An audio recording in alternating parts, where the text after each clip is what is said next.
ចង់ជួបចរចារៀបរាប់ប្រាប់អូនថាស្នេហាមកស្មោកស្រីសូមមេត្តាត្រាប្រផនេដល់ចិត្តដែលលោកបែកទេលើពិសេសជាច្រើនខែឆ្នាំអូនដឹងទេពេលវាយយប់ថ្ងៃប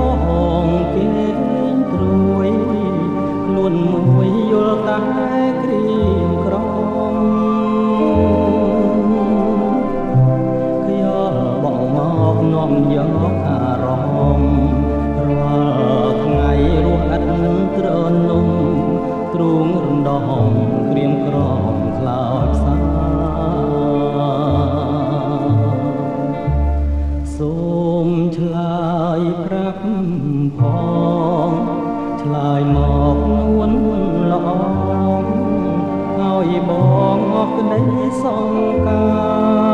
រគុំឲ្យបងទុំខាសូមឆ្លើយប្រាប់ថាស្នេហាមួយម៉ាត់មកហើយនាងជាគ្រាបាញ់ចប់សូមអូនឆ្លើយប្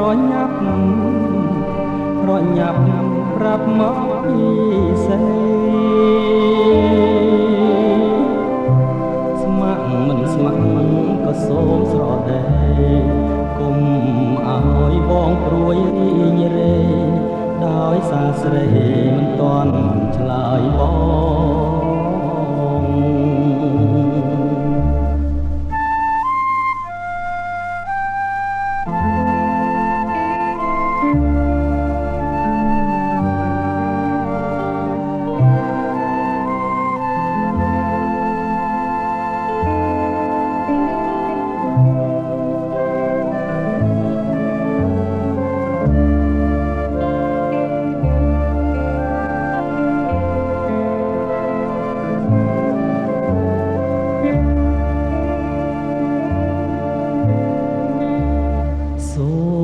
ឆ្លើយប្រាប់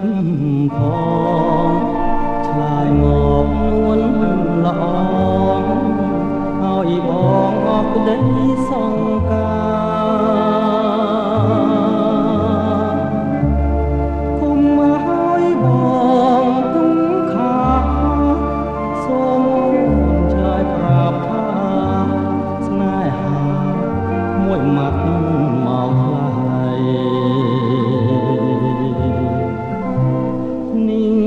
ជាគ្រាបាញ់ចប់សូមអូនឆ្លើយប្រញាប់ប្រាប់មកពីសេស្ម័គ្រមិនស្ម័គ្រក៏សូមស្រដីគុំឲ្យបងព្រួយរីងរេដោយសារស្រី